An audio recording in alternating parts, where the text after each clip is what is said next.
ሃይ ጋይስ እንዴት ናችሁ? ሰላም ናችሁ? የዩቲዩብ ተከታታዮች አላችሁ ወይ? እና ዛሬ የመጣሁት አብርሽና ሩታ ሄርሜላ ጉዳይ ነው። እና እንደዚህ እንዴት ነው? እኔ አሁን ግራ ገባኝ። እንዴት ነገር ነው እንደዚህ የሚያደርጉት? ቆይ ምን አይነት ጉድ ነው? መጀመሪያ አብርሽ ራሱ እኮ ምንም አያውቅም ታውቃላችሁ። ቢያውቅ ኖሮ ሄርሜላ አያስገባው ነበር።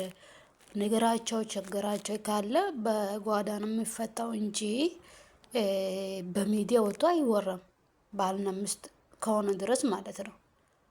እና እሷም ሩታም ከቤት ወጣችው፣ እሱም ወደ ሌላ ሴት ሄደ። ትዳራቸው ተበጣበጠ።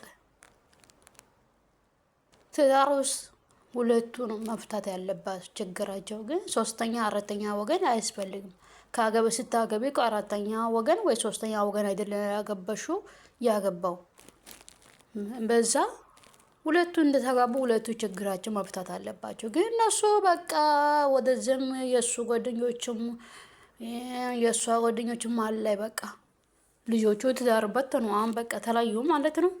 ኧረ በጣም ያሳዝናል። እንደዚህ ለብቶ እንደዚህ እንዴት ሆኖ ምን አይ ፍቅር የሚያስቀና ፍቅር ነበረ። ግን በስተመጨረሻ ደግሞ እንደዚህ እውነት መጀመሪያ ያማረው መጨረሻው አያምርም የሚባለው እውነቱን በእነሱ አየሁት።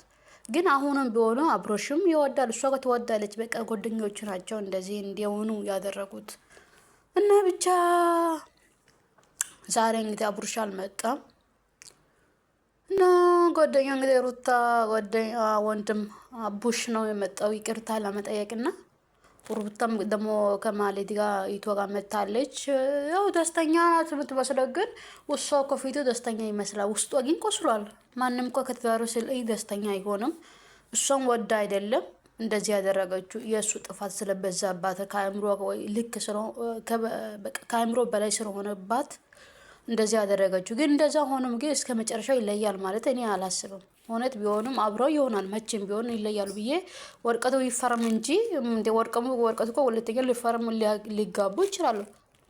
ችግር የለም። ወርቀቱ ቢፈረም ሰው ወርቀቱ ሳይፈረም በህግ ሳይጋባ አብረው እየኖሩ አይደለም።